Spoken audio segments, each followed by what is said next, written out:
De quoi je me mêle sur rmc.fr et 01net TV. François Sorel. C'est de quoi je me mêle, l'actualité des nouvelles techno. Nous sommes là, vous le savez, chaque vendredi. rmc.fr, la version audio, la version vidéo qui vous attend sur 01nettv.com et sur YouTube. On va parler maintenant d'énergie électrique. Et oui, parce que pour faire marcher tous nos appareils qui sont à la maison, il faut l'électricité. Et on va évoquer une nouvelle offre qui a été dévoilée il y a quelques jours à peine par EDF. Il s'agit de 10 gigawatts. Vous connaissez par exemple les opérateurs téléphoniques qui ont leurs offres, on va dire Soch, Red, etc. EDF, visiblement, lance son offre 100% numérique pour qu'on puisse très facilement souscrire un abonnement. On va en parler avec notre invité, Grégory Tranois. Bonjour Grégory. Bonjour. Vous êtes directeur marketing et vous vous occupez des clients particuliers chez EDF. Merci d'être avec nous aujourd'hui. Alors, on va évoquer cette offre, mais on a plein de questions à vous poser concernant le fait de pouvoir savoir si on peut aujourd'hui monitorer sa consommation électrique. Est-ce qu'il y a des petites astuces aussi pour consommer moins d'énergie? Parce que même si l'énergie électrique est bon marché, malgré tout, c'est un budget annuel. Merci d'être là en tout cas. Donc 10 gigawatts, c'est tout nouveau, ça a été annoncé il y a quelques jours à peine. Donc on va pouvoir faire des petites économies en souscrivant cette offre numérique. Est-ce que c'est une offre low cost d'EDF ? Alors 10 gigawatts, ce n'est pas une offre purement low cost. 10 gigawatts, c'est notre nouvelle offre d'électricité en ligne qu'on a sortie hier en fait, et qui est à moins 5% sur le prix du kilowattheure hors taxe. Alors en fait, c'est très simple. Avec 10 gigawatts, le client gère son contrat de façon autonome, en ligne, sur Internet ou sur l'appli EDF et moi. Et du coup, il bénéficie d'un prix avantageux sur l'électricité. Alors, moins 5% hors taxe, c'est 3%, on va dire, réel de déduit sur sa facture électrique. On va pas, c'est pas la fiesta, quoi, quand même. Alors, c'est quand même important de le souligner. Effectivement, 5% de réduction sur le kilowattheure hors taxe, c'est 3% de réduction sur la facture TTC. C'est un point important parce que très souvent, on entend beaucoup de fournisseurs faire des promotions à moins X%, moins 10%. En réalité, quand ils disent ça, c'est pas moins 10% de réduction sur le prix TTC. Ce qui est important, c'est que nous, pour le coup, on assume complètement cette chose-là et on affiche avec beaucoup de transparence le fait que notre réduction sur le TTC est de 3%. Alors ceci dit... Mais en fait, ce tarif est révisable, je crois, 2 fois par an. Alors effectivement, les prix pourront évoluer dans les prochaines années. À la baisse comme à la hausse ? À la baisse comme à la hausse. Mais ce qui est important, c'est que pour le coup, cette offre d'électricité en ligne à prix avantageux, elle a une grosse différence par rapport aux autres offres, c'est qu'elle est avec la sérénité du fournisseur EDF. Et ça, c'est un point extrêmement important. La sérénité du fournisseur EDF, c'est quoi? C'est bien sûr le professionnalisme d'EDF, c'est-à-dire que l'électricité, c'est notre rayon. Nous, pour le coup, on a un soin très particulier à la qualité de la facturation, par exemple. On a le taux litige le plus bas du marché. C'est le médiateur de l'énergie qui le disait dans son dernier rapport. Et donc, c'est un point qui nous différencie beaucoup des autres. Par rapport aux autres fournisseurs d'énergie. Par rapport aux autres fournisseurs d'énergie. On a également un souci sur la transparence de nos offres. Comme je l'évoquais, on dit clairement, nous, à quoi correspond la réduction qu'on affiche. Et ça, on est vraiment l'un des rares fournisseurs à le faire. C'est un point qui nous différencie beaucoup. Et l'autre point qui est extrêmement important, c'est celui que vous évoquiez en introduction. On a des solutions digitales pour accompagner le client à faire des économies. On pourra y revenir. Oui, ces solutions, elles sont extrêmement importantes parce qu'en fait, le kilowattheure le moins cher, c'est en réalité celui qu'on ne consomme pas. On ne consomme pas, effectivement. Mais oui, et vous allez peut-être nous donner des astuces tout à l'heure. Juste pour revenir à la concurrence, c'est vrai que vous parlez de vos concurrents. Par exemple, l'offre de Direct Énergie, c'est moins 10% sur le prix du kilowattheure hors taxe. On a même Cdiscount, je ne savais même pas. En me creusant un petit peu, je me suis rendu compte que Cdiscount électricité proposait 15% de réduction sur le prix du kilowattheure hors taxe. Donc vous n'êtes pas les moins chers. Mais vous dites, voilà, c'est un peu du premium. Vous vous situez comment par rapport à tous ces concurrents? Alors en fait, on n'est pas les moins chers, mais très clairement, pour les arguments que j'évoquais tout à l'heure, à savoir professionnalisme, transparence. Vous avez évoqué sérénité tout à l'heure. Ça veut dire que si je suis chez Cdiscount, je peux avoir une coupure électrique? Alors, non. En fait, votre fourniture d'électricité, elle est garantie par le distributeur d'électricité. Oui. Et donc, vous n'allez pas avoir de coupure.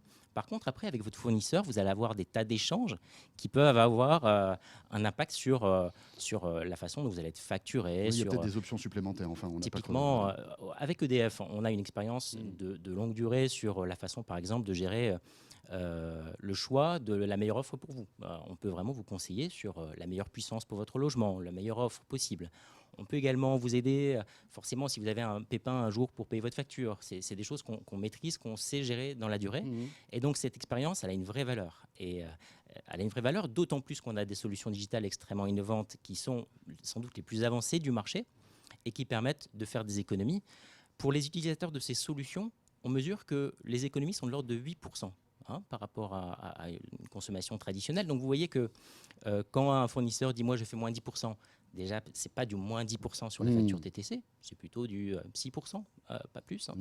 Et donc quand nous on arrive à faire des économies d'énergie de 8% à nos utilisateurs de solutions digitales, c'est extrêmement intéressant et ça présente un rapport qualité-prix de très bonne facture. Bon, alors, c'est le cas de le dire, très bonne facture. Bien joué, Grégory. Elle est pas mal, celle-là, je la garde. Petite précision, c'est que là, aujourd'hui, je suis obligé d'appeler EDF pour souscrire à mon abonnement, etc. Un service client, d'ailleurs, moi, ça m'est arrivé il n'y a pas longtemps, qui est excellent. Enfin, on ne peut rien dire là-dessus par rapport à d'autres services qui sont parfois un peu plus compliqués. Donc là, je n'ai même plus besoin, enfin, je n'appelle plus. Et ma relation, elle est numérique. C'est-à-dire que pour avoir ces moins 5%, malgré tout, je n'ai plus accès on va dire, à l'expertise ou au support, on va dire, de la hotline vocale de EDF. C'est comme les opérateurs téléphoniques. Alors, c'est un peu le principe, effectivement. DigiWatt, c'est une offre en ligne et donc le client gère son contrat de façon autonome sur Internet. Pour souscrire donc à cette offre, en fait, il va sur edf.fr ou sur l'appli EDF et moi. Après, à tout moment, bien sûr, s'il le souhaite, il peut revenir au service client étendu qu'on lui propose avec les autres offres. Mais il repassera sur un contrat il repasse sur un contrat traditionnel. Classique. Alors, enfin, cela dit, juste pour vous dire, on n'appelle pas souvent son service client EDF parce qu'on est en hors forfait ou que, enfin, c'est rare quand même, non? Enfin, je veux dire, alors, c'est pas en général, enfin, moi perso, ça m'arrive une fois quand on souscrit un abonnement et puis après, la plupart du temps, sauf s'il y a un gros problème technique, mais il y a quelques moments clés effectivement pendant lesquels on est amené à appeler EDF. Alors le déménagement, c'est le moment principal. Après, malgré tout, on reçoit des dizaines de millions d'appels nous pas chaque année, et donc c'est quand même important de pouvoir s'appuyer, si on souhaite bien sûr, sur un service client professionnel. On a 5000 conseillers basés en France qui sont spécialement formés pour accompagner le client justement au téléphone de façon très personnalisée. Mais avec DigiWatt, donc je fais tout avec mon téléphone. C'est-à-dire que je vais avoir un chat, je vais envoyer des mails, des trucs comme ça, les réseaux sociaux. Effectivement. Donc avec nos offres classiques, tarifs réglementés, offres verts électriques, téléphone, ça peut se faire au téléphone et avec encore une fois toute la force de l'expertise d'EDF et le professionnalisme d'EDF. Avec DigiWatt, forcément, comme c'est une offre digitale, ça se fait en ligne, mais avec des solutions digitales, encore une fois, qui sont extrêmement poussées. C'est la galère de passer d'une offre, on va dire, traditionnelle à DigiWatt. Par exemple, moi, je suis abonné EDF normal. Je vais passer à DigiWatt. Alors, même si j'économise que 3%, ben, ça me paiera... je ne sais pas trop ce que ça me payait d'ailleurs. Sur l'année, bon, j'aurai une petite ristourne. Je peux passer de l'un à l'autre facilement ou pas? En fait, c'est très simple. Il suffit d'aller sur edf.fr ou sur votre appli EDF et moi, que vous, François Sorel, j'ai vu vous utilisez d'ailleurs. Donc, oui, c'est vrai. Donc, vous pouvez le faire en quelques clics. Et en quelques clics, vous allez changer d'offre, effectivement. C'est le cas également si vous êtes parti chez un autre fournisseur. Vous allez sur EDF et moi, edf.fr ou EDF et moi, l'appli. Et en quelques clics, vous allez pouvoir revenir à EDF. Grégory, bon voilà, on peut d'ores et déjà, si vous voulez tenter, et voilà, comme je dis, alors c'est sûr que c'est pas énorme, mais moins 3%, c'est toujours moins 3%. Et si vous estimez que vous n'avez pas besoin de rentrer en contact souvent avec votre conseiller par le téléphone, c'est toujours cette prix. Grégory, alors on va évoquer d'autres sujets maintenant, comment faire des économies d'énergie, peut-être aussi parler de maisons connectées et de Linky, parce que Linky c'est aussi l'un des grands chantiers en fait d'EDF.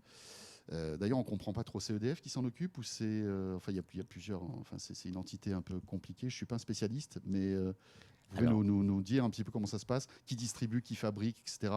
Alors en fait, très clairement, Linky, c'est un compteur intelligent qui est posé par le distributeur d'électricité.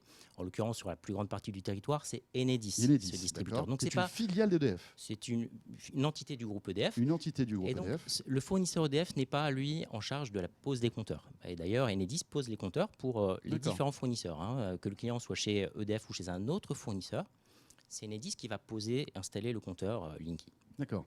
Linky, donc, on explique ce que c'est. C'est un nouveau compteur que vous installez, vous arrivez chez les gens, vous enlevez l'ancien et vous installez le nouveau. D'ailleurs, avec pas mal de polémiques, mais on va peut-être y revenir dans un instant. Ça sert à quoi, Linky? Pourquoi vous changez tous ces compteurs? C'est un intérêt pour vous, mais aussi pour les clients. C'est quoi l'intérêt? Alors l'intérêt, c'est de pouvoir en fait plus facilement relever la consommation du client. Oui. Très clairement, jusqu'à maintenant, vous savez, on avait des releveurs qui passaient pour relever la consommation. Parfois, le client n'était pas là pour ouvrir sa porte et donc ça posait des problèmes. On était obligé de facturer sur la base d'estimation. Avec Linky, le relevé de consommation se fait à distance et donc Oui. de façon plus simple. Surtout, Mais ça veut dire que vous perdiez de l'argent sans alors, Linky non, Ou parce que- c'était qui était plutôt gagnant de ce grand flou du relevage de compteurs? alors encore une fois, ces questions de relève concernent le distributeur. Donc nous, fournisseurs, on n'est pas concernés particulièrement par ces questions Ouais. de relève. Enfin, Par contre, impacté malgré tout, puisque si c'est une filiale, enfin si ça fait partie du... oui. Par contre, nous, EDF, en tant que fournisseur, Ouais. on voit Linky comme une véritable opportunité pour proposer de nouveaux services, de nouveaux outils à nos clients. On y reviendra sans doute après, Oui. mais pour piloter, par exemple, ces consommations, Linky permet aujourd'hui de pouvoir suivre ces consommations au jour le jour, voire au pas 30 minutes, si le client souhaite, bien sûr, hein, s'il donne son consentement pour pouvoir regarder ces données au pas quotidien, au pas 30 minutes. Linky permet également de proposer de nouvelles offres d'électricité. On a lancé, par exemple, il y a quelques mois, une offre qui s'appelle Vert électrique Weekend, Oui. qui permet d'avoir un prix de l'électricité avantageux le week-end, qui est à peu près à moins 37% par rapport au prix de la semaine.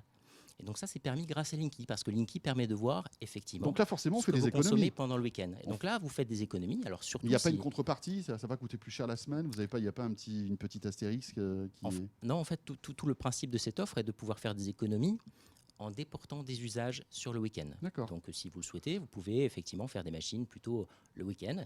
On allume sa de télé ce que le fait, week-end, Faire en des fait. économies. Alors, votre télé, vous pouvez continuer à l'allumer la semaine. Le mais frigo, vous l'éteignez la semaine, vous l'allumez que le week-end. chacun mais voit selon ses on plaisante. usages. Non, mais par exemple, les grosses machines, les trucs comme ça, on peut le faire le week-end, par exemple. Exactement. Qu'est-ce qui consomme le plus, tiens, dans la maison? Alors, généralement, c'est le chauffage qui consomme le plus. Oui. Tout dépend de votre mode de chauffage, bien sûr. Mais le chauffage est un poste important dans la consommation d'énergie Ça de façon représente globale. combien sur la facture? On a une idée ou pas, en moyenne? Ça dépend vraiment des utilisateurs. On ne va pas partir Ouais. sur des moyennes parce que ça peut vite être Oui, pas oui, très, oui. très révélateur D'accord. selon votre équipement. Mais généralement, donc, le chauffage est un poste de consommation très significatif, que ce soit au gaz ou à l'électricité ou à d'autres énergies. Et puis après, on retrouve bien entendu l'eau chaude, la cuisson, qui restent aussi des postes qui peuvent être assez significatifs. Donc finalement, tout le reste, c'est-à-dire qu'on dit, ouais, le frigo, les machines à laver, tous ces trucs-là, ça consomme beaucoup. C'est pas grand-chose par rapport à ces deux sources de dépenses qui sont la fabrication d'eau chaude et le chauffage? En fait, ça va vraiment dépendre de vos habitudes. D'accord. Et c'est pour ça que c'est extrêmement important de pouvoir vous rapprocher d'un professionnel de l'électricité, comme EDF pour le coup, pour pouvoir être conseillé sur le meilleur tarif, la meilleure offre par rapport à vos habitudes. On va vous poser quelques questions, souvent que vous le fassiez en ligne sur une solution digitale ou auprès de nos Oui. conseillers formés pour le faire. On va vous poser quelques questions pour mieux connaître vos habitudes et vous proposer l'offre la mieux adaptée. D'accord. Est-ce qu'on peut aujourd'hui, donc Linky, on a bien compris, permet aussi pas mal de choses, de suivre sa consommation. Alors pas tout à fait en temps réel, d'après ce que j'ai compris. C'est vraiment c'est incrémental en quelque sorte. C'est ça. Pourquoi autant de polémiques sur Linky? Pourquoi là, les Français se déchaînent? Mais c'est dingue.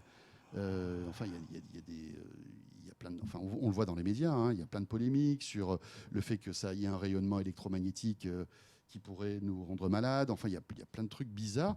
Pourquoi ce désamour de ce compteur? Alors très franchement, moi je n'entrerai pas dans le débat parce qu'encore une fois, ça concerne davantage le distributeur que le fournisseur.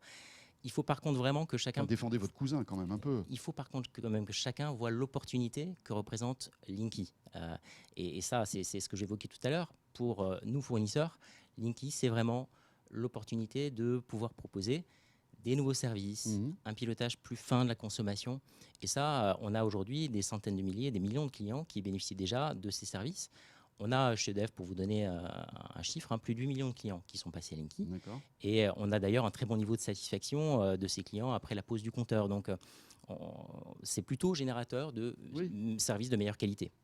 Oui, parce qu'en fait, on reproche, entre autres, que ce serait cancérogène. Mais bon, il y a eu en 2016 une directive de l'Agence nationale de la sécurité sanitaire de l'alimentation qui a dit que le risque était jugé faible. Donc voilà.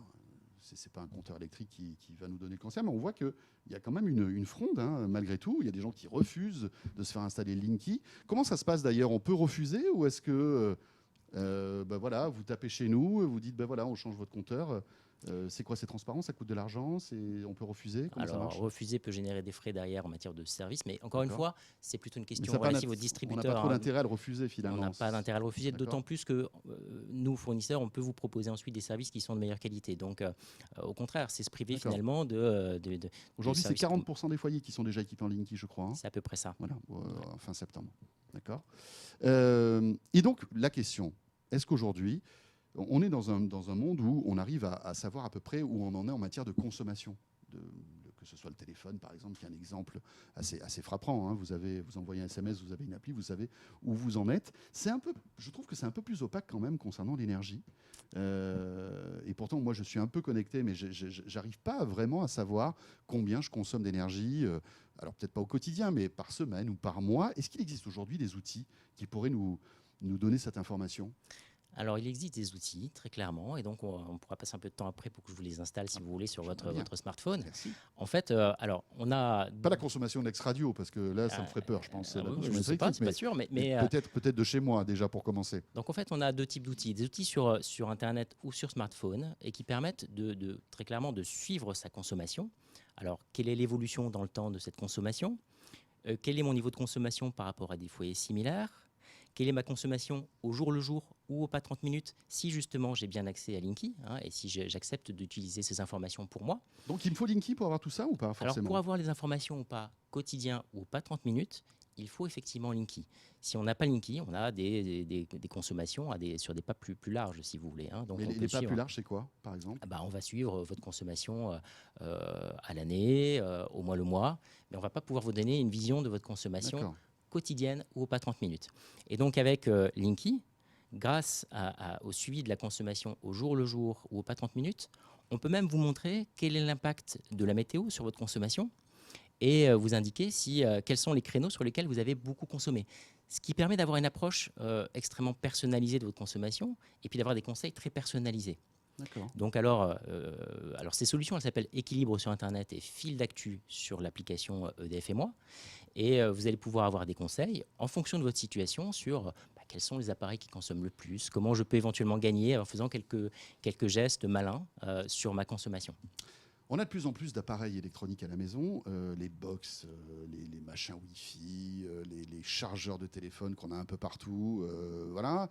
Est-ce que c'est une source de dépenses importante ? Est-ce qu'il faut s'inquiéter de l'explosion de tous ces chargeurs et de ces appareils ou pas, Grégory Tranois ? Alors, il n'y a pas de hausse de la consommation de façon globale. Ce n'est pas quelque chose qu'on observe.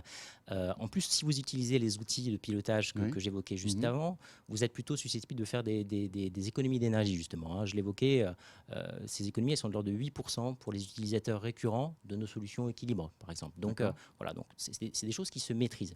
Après, par contre, il peut être intéressant de s'interroger sur la consommation de certains appareils électroménagers, par exemple. Quand on a des vieux appareils électroménagers, on peut avoir des problèmes de consommation un peu importantes. Et donc, on propose aussi une solution digitale qui est intéressante, qui s'appelle Electriscore. Et Electriscore, en fait, c'est une plateforme Internet, un site Internet sur lequel vous pouvez visualiser la performance énergétique de tous les appareils électroménagers dont vous pouvez avoir envie. Hein, sèche-linge, réfrigérateur, donc je rentre la lave-linge. référence de l'appareil et vous allez me dire combien ça consomme. Voilà, et on va vous dire bien sûr combien il coûte cet appareil, parce que ça peut être intéressant aussi pour votre choix en matière d'appareil électroménager. On ne va pas seulement vous donner l'étiquette énergie de cet appareil, vous savez, A+, A++, qui n'est pas toujours très clair. Ouais, c'est pas très clair. Là, ce qu'on va vous donner, c'est plutôt un score de performance énergétique.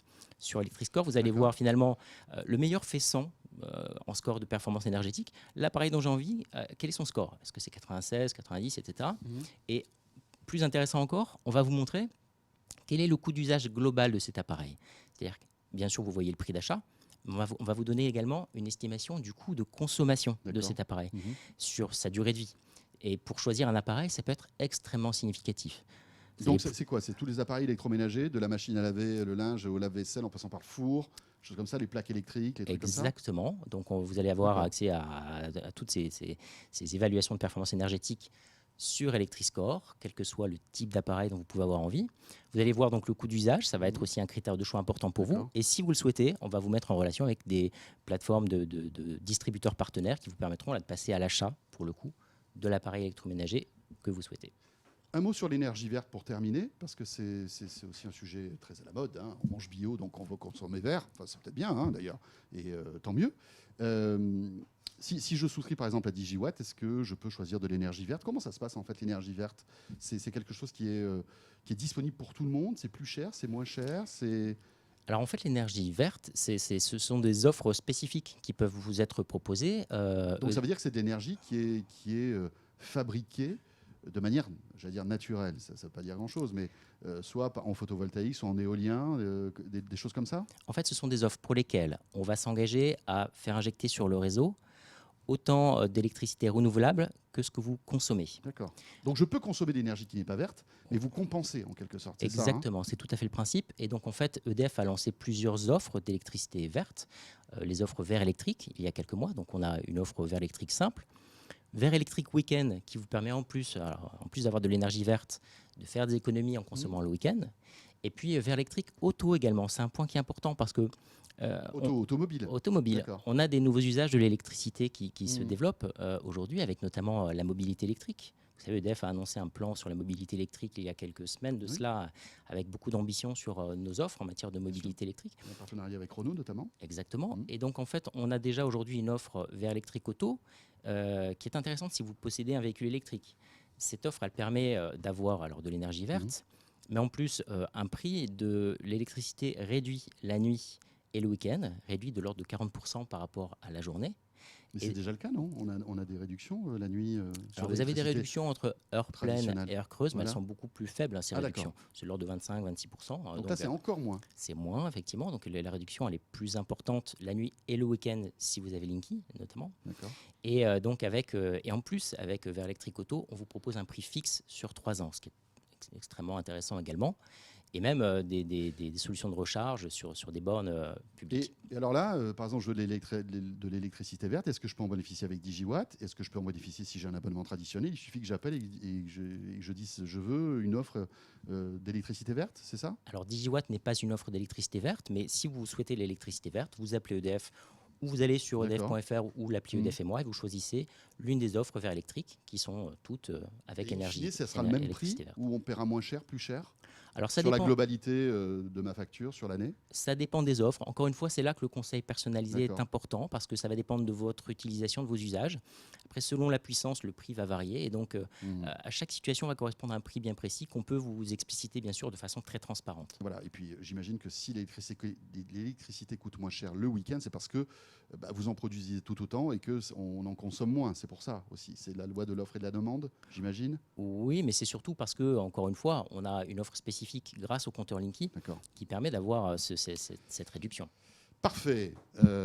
Vivement tout ça. Et donc 10 gigawatts si vous voulez tenter cette offre donc numérique d'abonnement électrique. Vous voulez dire un dernier mot? C'est vivement tout ça et vivement d'autres innovations à venir parce qu'en fait. J'espère bien. Qu'est-ce que vous avez dans les tuyaux? On a une gamme d'offres assez importante maintenant en électricité, en gaz, dans les services et des offres innovantes. On fait également de l'accompagnement sur les travaux. On a même aujourd'hui un site qui s'appelle primenergieedf.fr qui permet d'être accompagné sur des travaux de rénovation énergétique. C'est aussi une autre façon d'ailleurs d'accompagner nos clients sur leurs économies d'énergie. Parce que si on isole bien sa maison, on va faire des économies d'électricité forcément. Exactement. Et on a beaucoup d'innovations dans les tuyaux. Alors c'est encore un peu tôt pour en parler, mais je vous invite à suivre régulièrement sur edf.fr ou l'appli EDF et moi toutes les offres qui sortiront dans les prochaines semaines et les prochains mois. Écoutez, vous viendrez nous en parler alors? Avec plaisir. Voilà, vous êtes réquisitionné. Grégory Tranois, merci beaucoup. Voilà pour ce petit point sur l'énergie. C'est important parce que finalement, c'est un peu transparent l'énergie, mais on en a besoin et on se rend compte qu'il y a des innovations dans ce domaine malgré tout. Ce de quoi je me mêle est terminé. Merci de nous avoir suivis. On sera là bien sûr le week-end prochain. Portez-vous bien. Bon week-end. À très vite. De quoi je me mêle sur rmc.fr et 01net TV.